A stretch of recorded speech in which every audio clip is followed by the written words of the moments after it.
So this whole time, SpaceUK has been a cheater, and it's really funny. It's like, fuck off, Windows. So the initial evidence came from Pico, and it suggested that the only things that SpaceUK hacked came after he got sick of the game.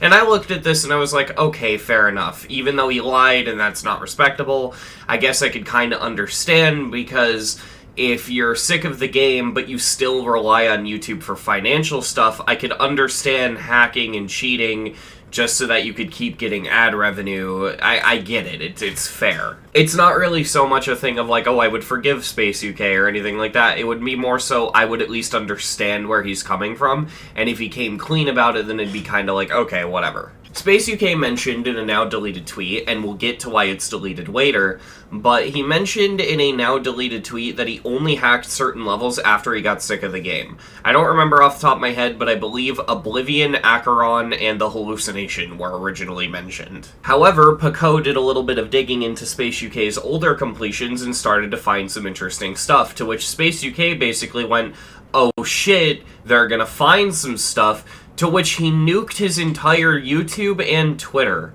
His YouTube channel is gone, his Twitter is gone, and then immediately after that, Pico finds out that basically everything, at least up to Sephiroth, has been hacked. Slaughterhouse was hacked, Sakupin Circles was hacked, AOD was hacked, they were all hacked. And even more hilariously is, and I don't remember where I got this screenshot from, but Space also said that Sephiroth was hacked. So it's kind of like, okay. This means he lied twice, because first he lied and said he was a completely legit player, and then he lied and said, oh, no, only my recent stuff is hacked. You can tell that ego is in play here because he only nuked his channel when Pico found out Slaughterhouse was hacked. The only thing I don't actually understand about this situation was the method that was used to catch SpaceUK. I know that he was using Zbot and that it had something to do with Zbot's watermarks, but that's all I could really figure out. Editor, nothing is scary here. I looked into the situation a little bit deeper and I know exactly how SpaceUK was caught.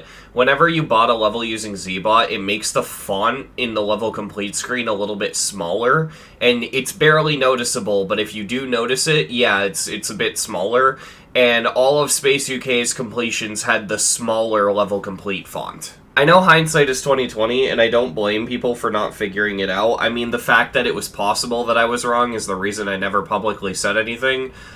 But his reaction to beating Slaughterhouse, like, how did nobody think this was sus?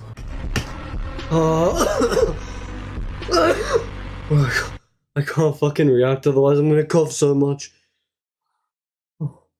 Oh my god. Where I do unironically get very annoyed is what this does to the Demons list, because a lot of SpaceUK's activity is very malicious here, and it makes the Demons list look way worse than it actually is. See, the community has been complaining for a very, very long time about the Demons list placements being inaccurate.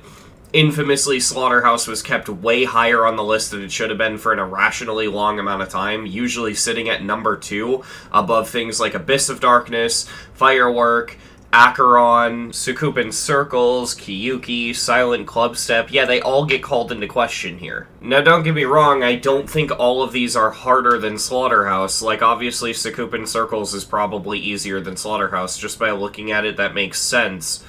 But you really do gotta call some of these into question, especially Abyss of Darkness. A lot of people for the longest time have been saying AOD is harder than Slaughterhouse, and it very well could be. This means that Fireworks should have been top 1 for way longer than 7 seconds. It should have actually had a real top 1 reign, because Slaughterhouse was the thing that dethroned it after 7 seconds. And it's not just the Demons list either. All across the community, you can feel this sort of ripple effect. Look at the 2022 Geometry Dash Awards. SpaceUK won Best Player. It should have been Doggy because he was a fucking cheater. What really annoys me about this is just SpaceUK's pure ego shining through. You really look at this situation and you realize how all of this is literally just ego. SpaceUK would hack Slaughterhouse, use the fact that he hacked Slaughterhouse to claim that he was best player, and then hack every other level on the list to claim that Slaughterhouse was still number 2. Hell, number 1 until Acheron finally fell. On that note, the only reason SpaceUK relented and said that Acheron was harder is probably because of the community backlash, because not only did the community universally accept that Acheron was harder, but on top of that, they were getting sick of Slaughterhouse and making fun of it in SpaceUK at this point. If you want to talk about ego, how disgusting is this? SpaceUK hacks Slaughterhouse, claims it's legit, and then while claiming it's legit makes the intro a joke where he's bragging about how much money the video is gonna make him. Let's go. Cash on me, like I hit the lottery. Chill, watch on how they follow me. I find it funny that the community used to make jokes about SpaceUK holding the Demons List at gunpoint, and the Demons List basically going off of all of SpaceUK's opinions as fact. As we're finding out, that's probably true. It sounds like the Demons List base their opinions very heavily on SpaceUK's opinions. I guess in conclusion, all I really have to say is, this is really wild, and I'm really excited to see what's going to happen with the community going forward, because this is earth-shattering, and I'm interested to see all the things that are going to change going forward. And I know a lot of people have been saying, like, oh, who cares? It's just a cheating scandal and all this stuff. But it really is bigger than that, because, like, a lot of community members were really screwed over by this, and this really did affect a lot of things. I mean, what comes to mind right off the bat is FNMO4 literally built SpaceUK a computer. Imagine how he feels at this point. But yeah, those are all my thoughts. I'm going to be very interested to see what you guys have to say in the comments, and I'm going to be looking at the community very closely in the coming future because I'm really curious what's going to happen going forward.